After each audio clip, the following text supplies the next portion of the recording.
Baik, mari kita simak firman Tuhan. 40 menit ke depan saudara mendengar akan kebenaran firman Tuhan. Yohanes 1 ayat 17 seperti yang sudah saudara menghafalnya, saudara memahaminya dan saudara mempercayainya. Dikatakan begini, sebab hukum Taurat diberikan oleh Musa, tetapi kasih karunia dan kebenaran datang oleh Yesus Kristus. Hukum Taurat oleh Musa, kasih karunia dan kebenaran oleh Yesus Kristus.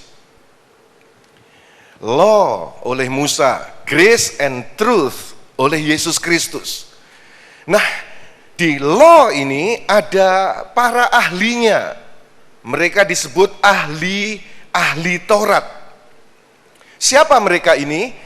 Orang yang mempercayai dan mengamalkan Taurat untuk mendapatkan kebenaran supaya diselamatkan. Jadi mereka ini mempercayai bahwa diselamatkan melalui Taurat. Mereka ini mengamalkan, berusaha untuk mengamalkan supaya selamat melalui Taurat. Dan mereka ini yakin bahwa bisa dibenarkan melalui Taurat. Itulah para ahli Taurat.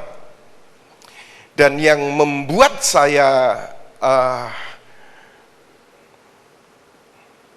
menggarisbawahi dan ingin menyampaikannya kepada saudara adalah siapa pembenci Yesus Kristus.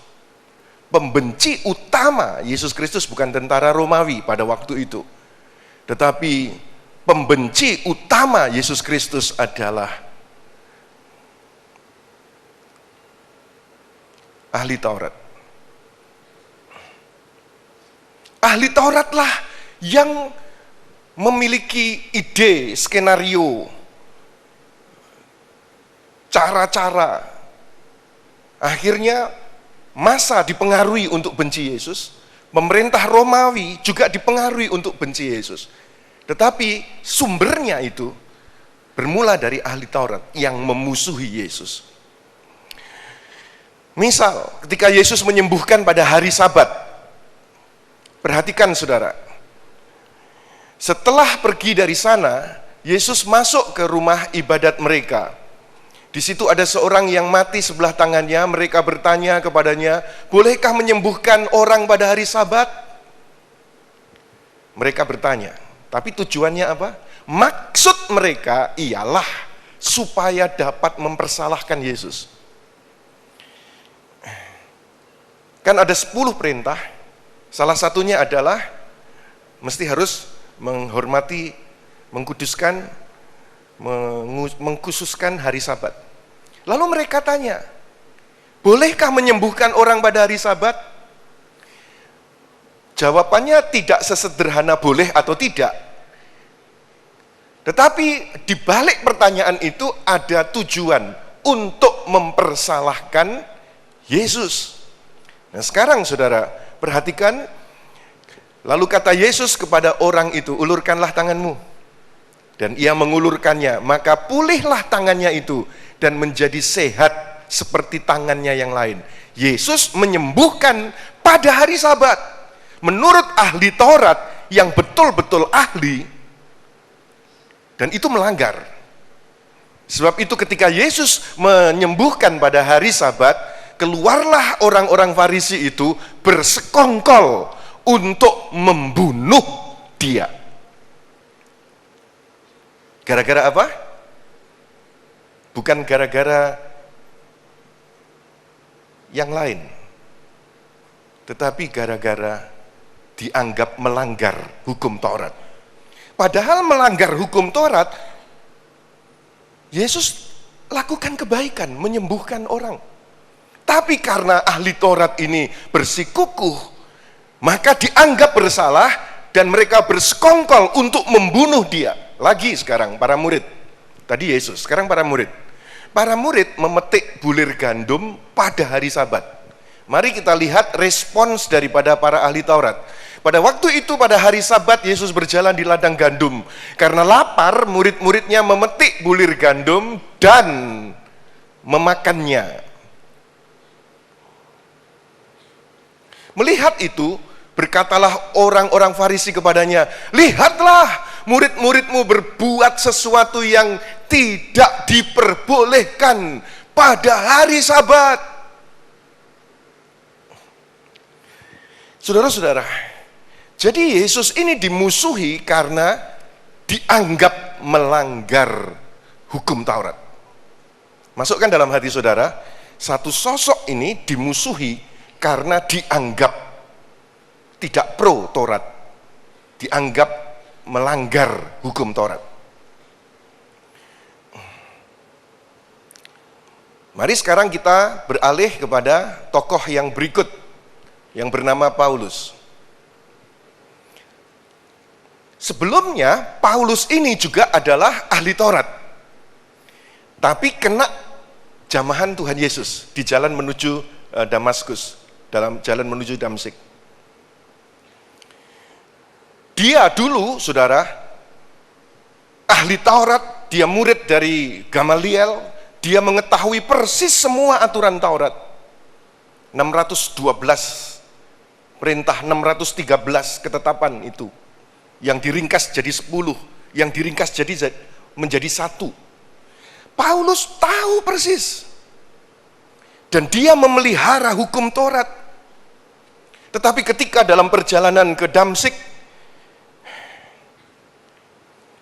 sebelumnya dia juga persis seperti ahli Taurat, benci kepada Yesus, benci kepada murid-murid Yesus, dan berusaha untuk menganiaya murid-murid Yesus. Bahkan ketika Stefanus dirajam batu, dia ada di sana dan mengiyakan dia harus mati. Tetapi kemudian Tuhan Yesus memanggil dia, kenalah dia akan kasih Yesus. Sempat dia buta, lalu didoakan, dia celik, lalu kemudian dia menjadi pengikut Kristus. Dan saudara-saudara, setelah dia menjadi pengikut Kristus, dia memberitakan apa yang jadi ajaran Yesus. Bukan memberitakan Taurat yang sebelumnya yang dia kuasai, tetapi dia memberitakan ajaran Yesus. Sehingga dia disebut sebagai Rasul Kasih Karunia. Nah, sekarang saudara perhatikan, tetapi beberapa orang dari golongan Farisi yang telah menjadi percaya datang dan berkata, orang-orang bukan Yahudi harus disunat, diwajibkan untuk menuruti hukum Musa. Ketika itu, saudara, ada orang-orang Farisi yang akhirnya juga menjadi percaya Yesus. Ahli Taurat yang menjadi percaya Yesus memang ada, persis seperti Paulus.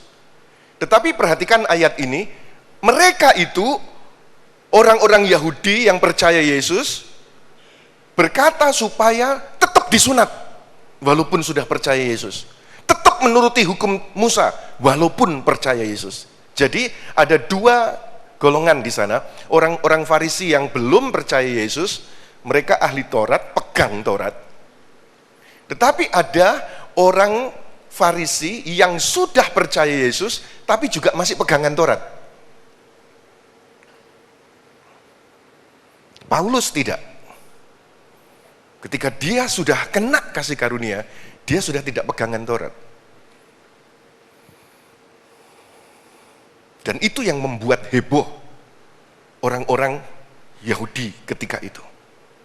Saudara, seperti Yesus dibenci gara-gara Taurat, sekarang giliran Paulus dibenci gara-gara Taurat. Disebutkan Paulus dituduh bertentangan dengan Taurat. Karena tadi disebutkan ada orang yang sudah percaya Yesus pun, saudara, ada orang yang sudah percaya Yesus pegang Taurat. Tetapi Paulus kenapa tidak mau pegang Taurat? Mereka mengajarkan walaupun sudah percaya Yesus, wajib untuk menuruti hukum Taurat. Tetapi saudara, perhatikan di ayat ini, kata mereka, ia ini berusaha meyakinkan orang untuk beribadah kepada Elohim dengan jalan yang bertentangan dengan hukum Taurat. Para ahli Taurat ini berbicara tentang Paulus meyakinkan orang beribadah kepada Elohim dengan jalan bertentangan dengan hukum Taurat. Jadi Paulus dituduh bertentangan dengan hukum Taurat. Lalu kemudian saudara-saudara, mereka berteriak, "Hai orang-orang Israel, tolong! Inilah orang yang di mana-mana mengajar semua orang untuk menentang bangsa kita, menentang hukum Taurat di tempat ini." Ahli-ahli Taurat berteriak-teriak mempengaruhi massa tentang Paulus. Inilah orang di mana-mana mengajarkan semua orang menentang bangsa kita, menentang hukum Taurat dan tempat ini. Dan sekarang ia membawa orang-orang Yunani pula ke dalam bait Elohim yang menajiskan tempat ini. Saudara-saudara, Paulus punya status mengajar menentang Taurat.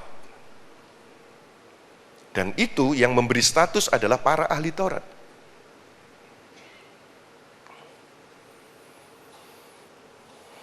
Kemudian, persis seperti Yesus, gara-gara dibenci oleh para ahli Taurat, akhirnya Yesus dianiaya.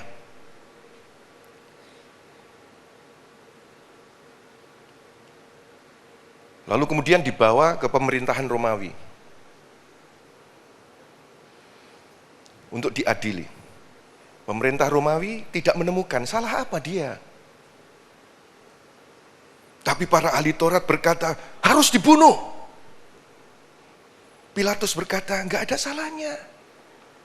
Tapi dia harus dibunuh. Saudara, akhirnya gara-gara kebencian ahli Taurat, dibawalah dia ke Golgota dan mati. Tidak beda dengan Paulus. Paulus juga alami hal yang sama. Salah apa orang ini? Ternyatalah bagiku bahwa ia didakwa, Paulus didakwa karena soal-soal hukum Taurat mereka. Tetapi tidak ada tuduhan atas mana ia patut dihukum mati atau dipenjarakan. Saudara, orang tahu gak ada tuduhan yang patut dia dihukum mati atau dipenjarakan. Tapi Paulus dipenjarakan, dihajar gara-gara ahli Taurat, pemegang Taurat. Spirit daripada pemegang Taurat itu penuh kebencian. Dan akhirnya Paulus mengakui, aku ini salah apa dengan Taurat?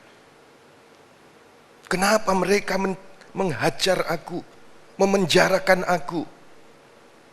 Aku salah apa dengan Taurat? Saudara-saudara, dan itu terjadi.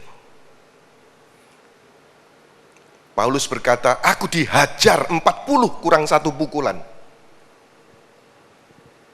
Cuma mau menghargai Yesus. Yesus dihajar 40 cambukan. Dia merendah. 40 kurang 1 pukulan aku dihajar. Padahal mungkin dia juga alami yang lebih, saudara. Tapi persoalannya sama. Perhatikan sekarang.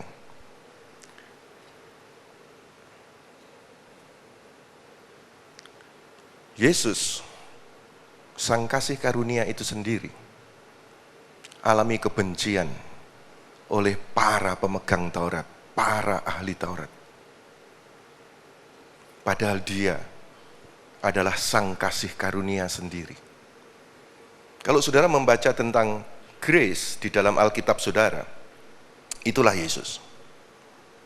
Law itu Musa, grace and truth itu Yesus.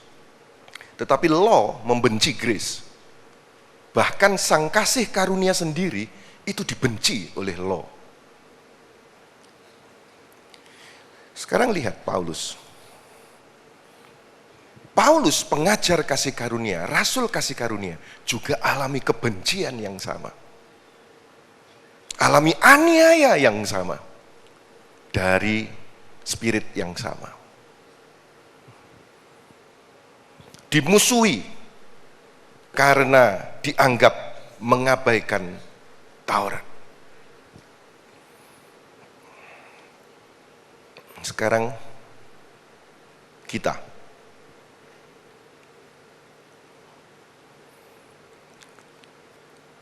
kalau sang kasih karunia saja dimusuhi, kalau rasul kasih karunia saja dimusuhi, banyak gereja tidak berani untuk mendeklar tentang kasih karunia. Karena apa? Resikonya raksasa agama di Indonesia akan memusuhi. Tetapi dari mimbar ini, saudara-saudara, dikumandangkan Gospel of Grace, Injil kasih karunia.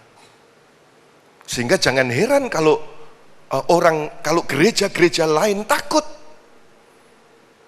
Karena takut dimusuhi sesamanya, takut dimusuhi Kristen agamawi, takut difitnahkan, takut diisukan, sehingga kemudian jemaatnya berkurang, sehingga kemudian persembahannya berkurang, sehingga kemudian gerejanya menurun, sehingga kemudian dikucilkan, sehingga kemudian tidak diundang khotbah kemana-mana. Dan banyak orang takut kepada organisasi, takut kepada manusia. Tetapi saya berdiri di sini bersama dengan semua jemaat, kita harus lebih hormat kepada Tuhan daripada takut kepada manusia. Ayo kita tepuk tangan yang meriah bagi Kristus Yesus Tuhan kita, katakan amin. Lalu kemudian dituduhkan, saudara, karena tidak mau pegangan Taurat. Saudara, disebutkan karena tidak mau pegangan Taurat, lalu kemudian dituduhkan yang macam-macam. Dituduhkan sebagai hyper grace. Saudara, hyper grace itu bukan sebuah pengajaran, bukan sebuah doktrin, bukan sebuah aliran, tetapi ini olokan. Jadi sebuah kata-kata olokan.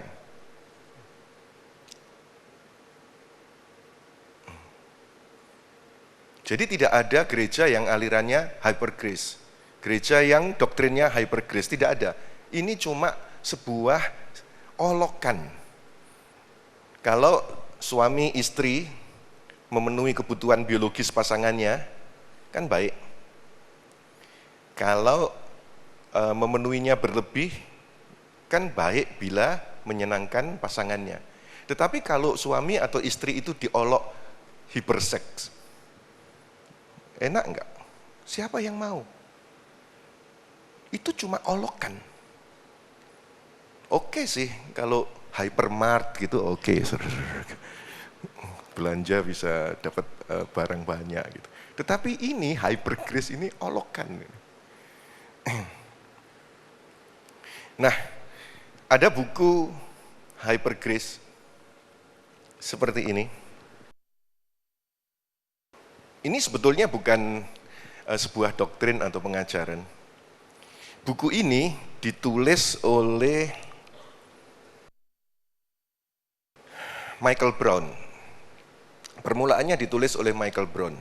Michael Brown mengolok orang yang mengkhotbahkan kasih karunia itu hyper grace gospel, diolok. Lalu di dalam bukunya Michael Brown itu dibuat daftar nama-nama hamba-hamba Tuhan.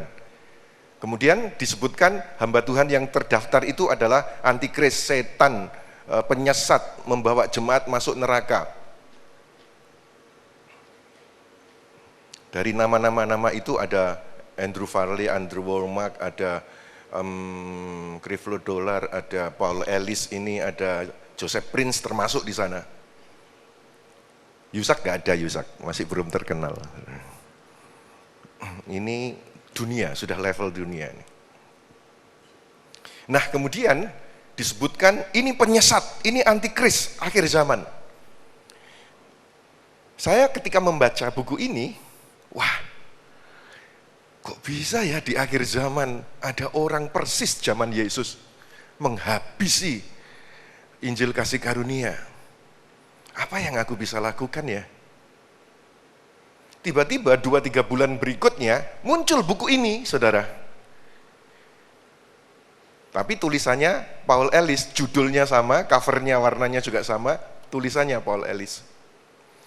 Ketika saya membaca buku ini, saudara, di prakatanya itu ditulis, saya menulis ini karena nama saya ada di bukunya dia.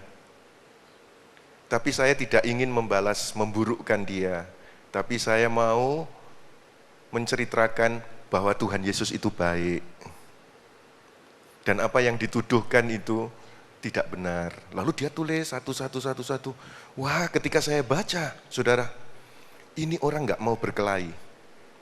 Ini bukan orang yang mau debat, tetapi orang yang mau memberi penjelasan. Saudara, sebab itu saya berkepentingan untuk saudara memiliki buku ini. Karena kalau kena bukunya Michael Brown, ini racun. Saudara membaca ini penawar racun.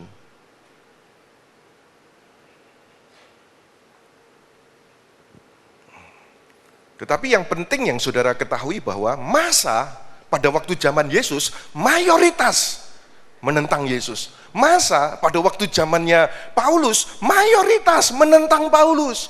Dan sekarang gereja akhir zaman, saudara, mayoritas pemegang Taurat dan menghabisi pemberita kasih karunia.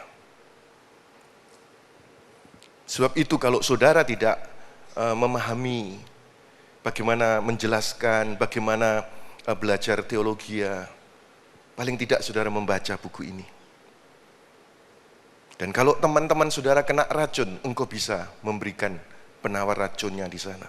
Lalu disebutkan juga, wah kalau pengajaran daripada kasih karunia itu license to sin. Saudara bisa dapatkan khotbah minggu kemarin, saya menjelaskan tentang apa benar license to sin. Saudara perhatikan sekarang tentang peristiwa Yesus dan perempuan berzina. Peristiwa Yesus dan perempuan berzina. Kita lihat cara Yesus sang kasih karunia itu menangani case ini. Di sana ada 3 kelompok. Ada 3 pihak. Pihak pertama Yesus, pihak kedua orang berdosa, pihak ketiga ahli Taurat. Para ahli Taurat menemukan wanita ini berzina. Dan mereka sudah siap dengan batu di tangan mereka. Mereka berkata, menurut Musa dia harus dirajam batu. Yesus mendengar itu, cuma coret-coret di tanah. Lalu dia berkata, kalau ada dari antaramu yang tidak pernah berbuat dosa, duluan lempar. Lalu dia coret-coret di tanah lagi, sambil nunggu. Satu persatu mereka ini, para ahli Taurat, pergi. Karena apa? Siapa yang tidak pernah berbuat dosa? Bahkan mungkin ada dari antara mereka yang jadi langganan wanita itu.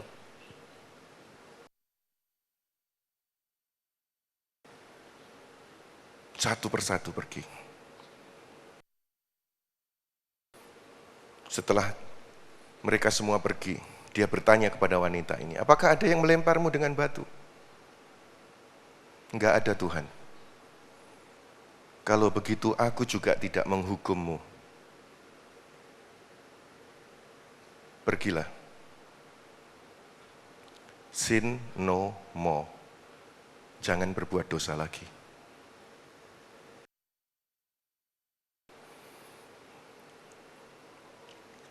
Yesus memberikan kasih karunia, grace, dan truth, sin no more. Tidak ada bahwa pengajar kasih karunia itu adalah license to sin. Sama sekali tidak ada.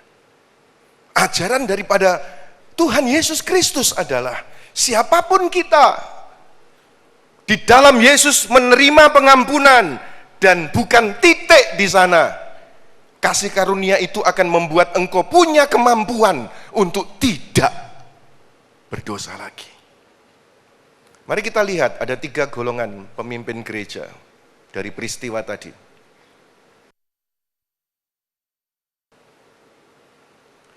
Pemimpin gereja yang pertama adalah yang kemana-mana dalam hidupnya menyatakan Yesus. Yesus saja. Yang diceritakan Yesus saja. Yesus saja. Yesus saja. Tetapi ada pemimpin gereja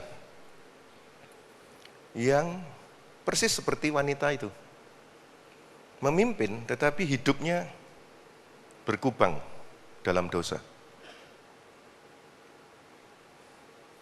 Tetapi ada yang ketiga, pemimpin gereja yang ajarannya adalah Taurat. Saudara beribadah, saudara bisa tahu model seperti apa pemimpin gerejamu. Yang menyatakan Yesus, atau yang berkubang dosa, atau yang mimbarnya selalu jangan ini, jangan itu, nggak boleh ini, nggak boleh ini. Terus Taurat yang diajarkan. Kamu kalau nggak baca, kalau nggak ibadah terkutuk, kalau nggak begini kamu diberkati, kalau begini terkutuk. Taurat yang diajarkan. Saudara-saudara, dan itu adalah realita.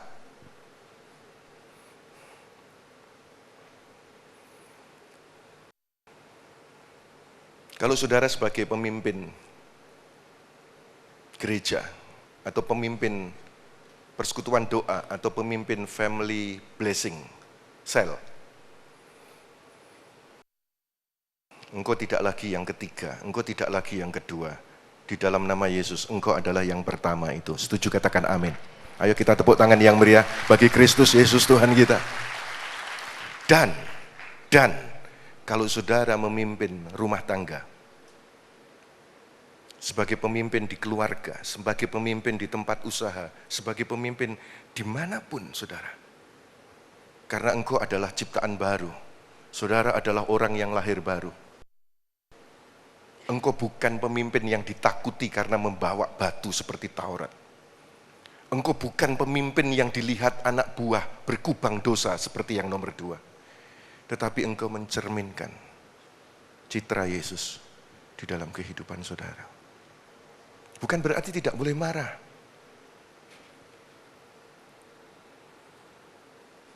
Bukan berarti tidak bisa disiplin. Bukan berarti tidak boleh tegas. Bukan, saudara. Tetapi Yesus, citra Yesus. Begitu juga saudara, kalau saudara perhatikan, ada 3 golongan jemaat gereja dalam bersikap saat menemukan orang lain berdosa.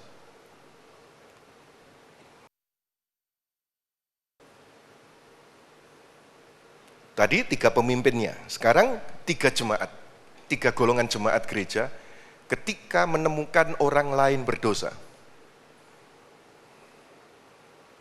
Menghakimi seperti ahli Taurat. Wah, dia ini begini, dia begini, lalu digosipin.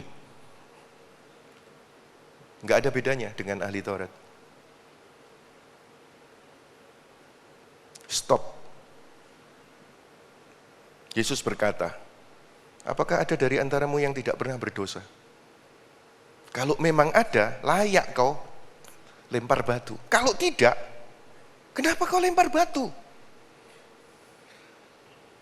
Saudara, kadang-kadang penghakiman di gereja itu lebih kejam daripada kumpulan diskuler. Mereka punya tenggang rasa, mereka punya setia kawan antar komunitas mereka. Tetapi ketika di gereja, spirit ahli Taurat itu merasuk banyak anak-anak Tuhan. Sehingga penuh dengan gosip, penuh dengan penghakiman, penuh dengan kebencian. Yang kedua, saudara, golongan jemaat gereja dalam bersikap saat menemukan orang lain berdosa, ikut-ikutan berdosa.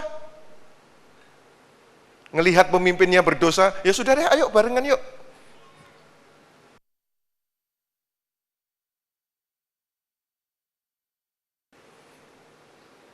Yang benar adalah engkau memberikan pengampunan dan memberi nasihat. Sin no more.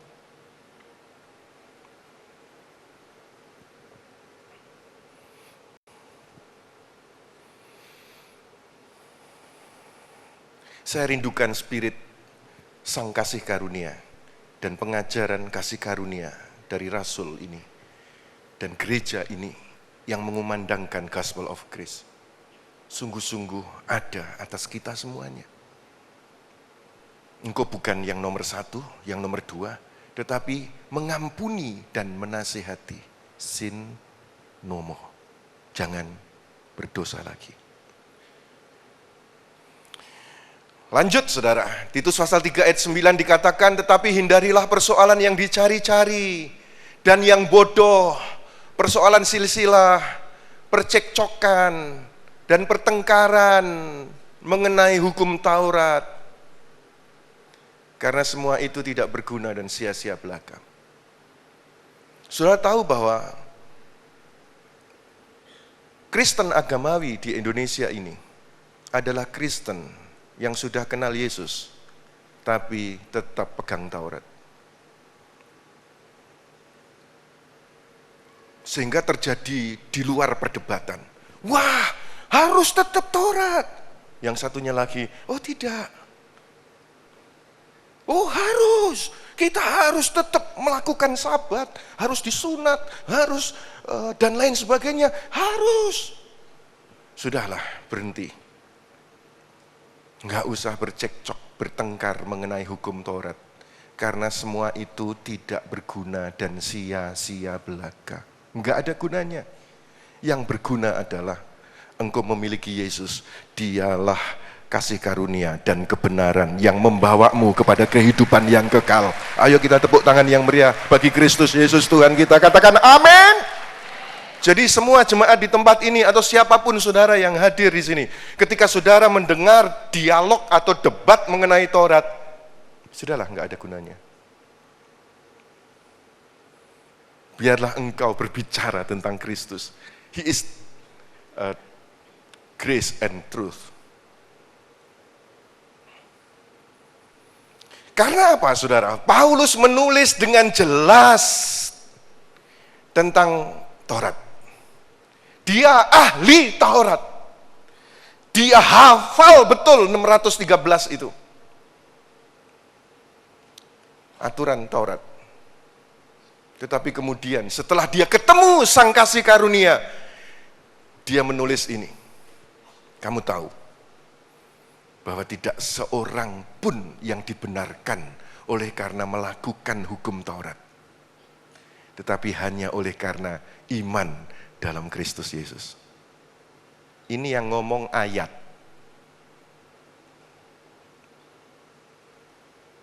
Kalau ada orang Kristen, kalau ada hamba Tuhan masih kepingin under law dan berkata lain dari ini, saudara, ini yang ngomong adalah ayat.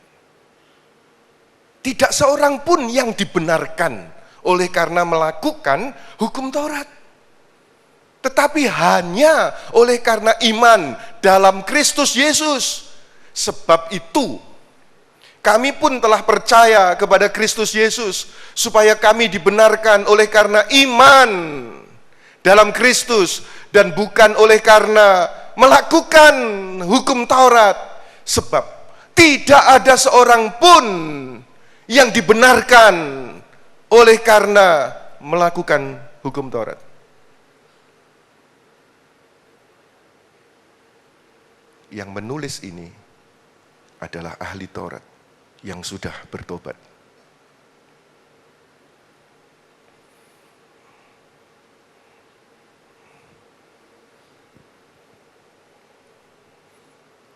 Kalau ada statement di luar daripada ini, saudara-saudara, biarlah saudara memahami bahwa kebenarannya pegang.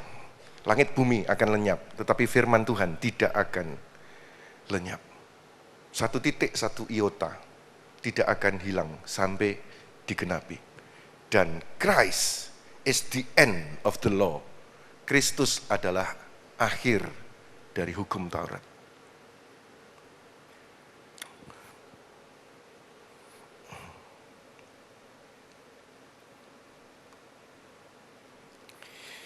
Baik, saudara. Sehingga kita dibenarkan karena iman kepada Kristus Yesus. Yang saya sampaikan ini adalah vertikal ya. Salib itu bukan hanya vertikal, tetapi salib itu ada horizontalnya.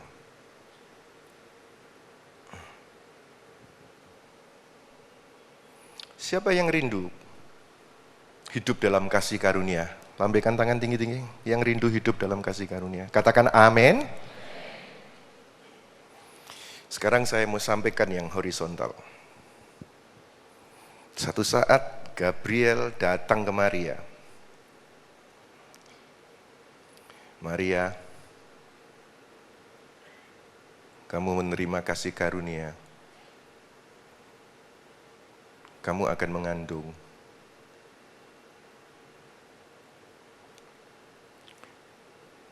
Kagetlah Maria, aku belum bersuami. Terima kasih karunia, mengandung. Aku belum bersuami. Gabriel berkata, engkau akan mengandung dari Roh Kudus. Tambah kaget lagi, saudaraku.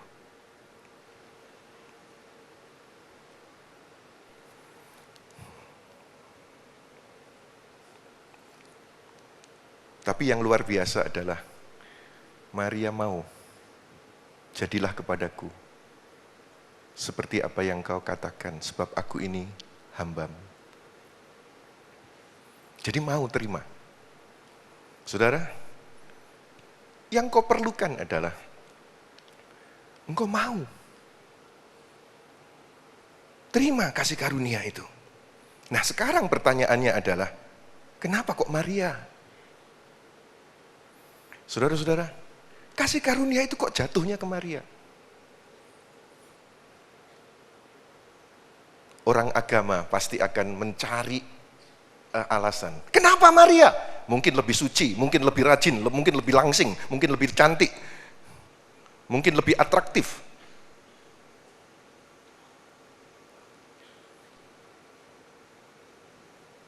Mungkin lebih banyak doanya, sebab itu dia dipilih. Apa begitu? Saudara-saudara, ternyata tidaklah demikian. Dunia, saudara, dunia selalu menganut sistem kelayaan. Yang layak, maka dipilih. Sistem kepatutan, maka yang patut baru boleh. Itu sistem dunia. Tetapi di dalam Tuhan, Maria dipilih, itu bukan karena dia lebih cantik, lebih suci, lebih rajin, lebih banyak doa, lebih langsing, lebih atraktif, lebih apa. Tidak sama sekali, saudara. Tidak pakai sistem dunia ini. Tetapi dia dipilih semata-mata karena kasih karunia. Begitu juga saudara, engkau bisa mengenal Tuhan Yesus dan berada di gereja ini. Bukan karena engkau lebih daripada yang lain, daripada keluarga, sanak famili, saudaramu. Bukan. Tetapi karena engkau terima kasih karunia. Karena engkau dapat anugerah daripada Tuhan. Yang percaya tepuk tangan yang meriah bagi Kristus Yesus Tuhan. Katakan amin. Katakan amin. Lalu Maria berkata, oke, aku terima kasih karunia. Setelah terima kasih karunia, apakah perjalanannya mulus?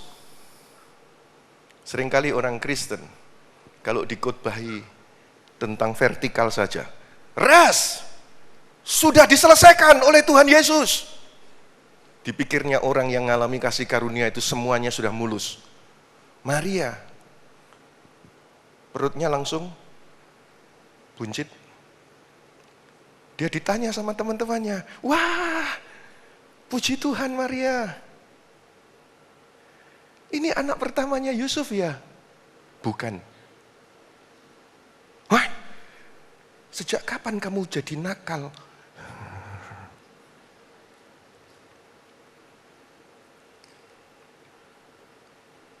Enggak, aku enggak nakal. Ini dari Roh Kudus. Hah? Gereja mana Roh Kudus itu? Jemaat dari mana? Kan mereka kan tidak tahu, saudara. Karena tidak pernah ada pengalaman orang hamil gara-gara Roh Kudus. Sehingga Maria mendapatkan pertanyaan. Mungkin juga gosip. Disalah mengerti. Gara-gara mengandung kasih karunia. Kalau saudara hidup di dalam kasih karunia, disalah mengerti orang,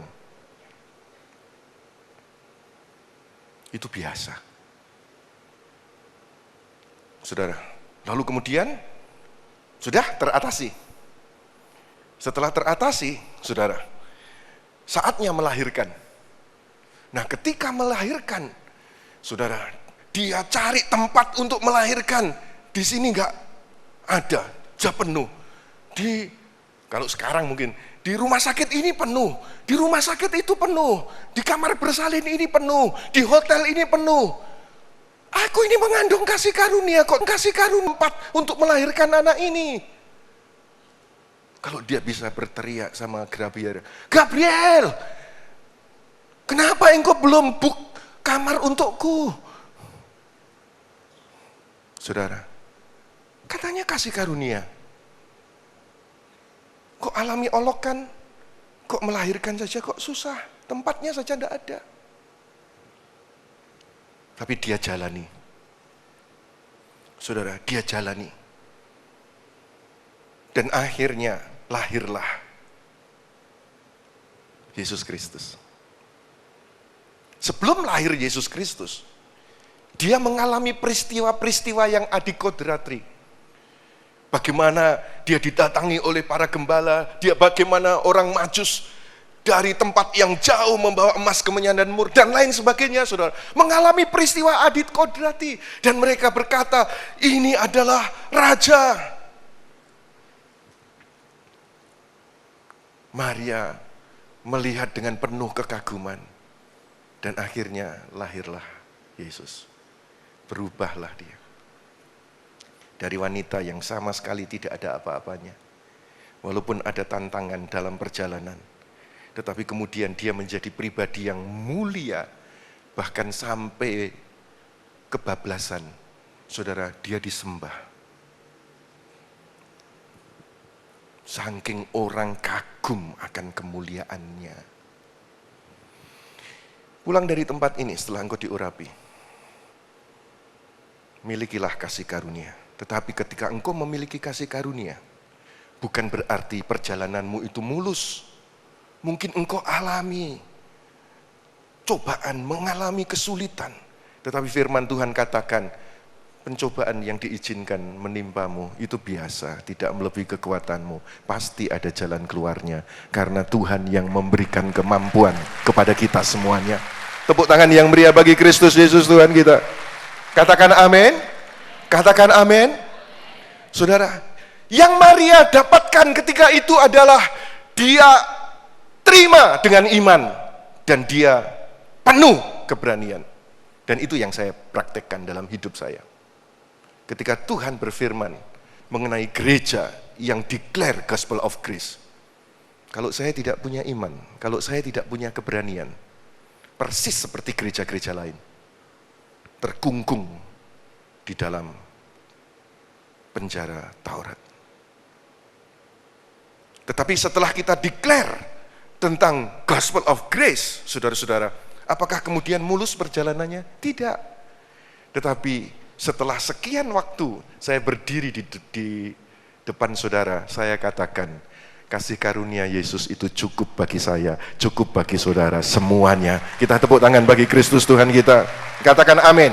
Mari kita melihat sekarang, Yesus, dialah kasih karunia dan kebenaran. Yang saudara perlukan adalah dia. Carilah dahulu kerajaan Elohim dan kebenarannya. Siapa kebenarannya? Yesus.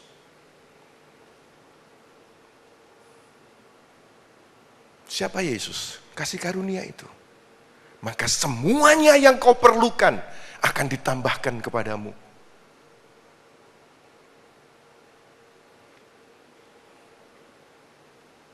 Saudaramu memerlukan apa? Ketika engkau memiliki Yesus, engkau memiliki kesembuhan, engkau memiliki kebahagiaan, engkau memiliki keberhasilan. Penyertaan daripada Yesus membuat engkau berhasil.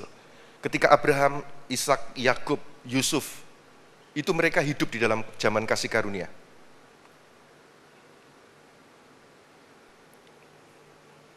Belum ada Taurat, Musa. Mereka hidup di sini. Dan mereka dibenarkan bukan karena perbuatan, tetapi mereka dibenarkan karena iman dalam zaman kasih karunia. Apakah mereka bisa berhasil? Yusuf, Abraham, Ishak, Yakub, Yusuf. Dia disertai oleh Tuhan. Di negeri orang, Tuhan membuat dia berhasil. Saudara pun demikian, di zaman kasih karunia, yang kau punyai adalah Yesus. Semuanya akan ditambahkan kepadamu. Yang terakhir, dan kamu akan mengetahui kebenaran. Siapa kebenaran? Yesus. Dan kebenaran itu akan memerdekakan kamu. Adakah engkau sekarang dibelenggu dengan dosa? Yesus sanggup membebaskanmu. Apakah engkau dibelenggu dengan ketakutan? Apakah engkau dibelenggu dengan kekhawatiran masa depan? Yesus sanggup membebaskanmu. Karena bila anak itu memerdekakan, kita sungguh-sungguh merdeka. Kita tepuk tangan yang meriah bagi Kristus Yesus Tuhan kita. Katakan amin. Mari kita berdiri bersama-sama, saudara.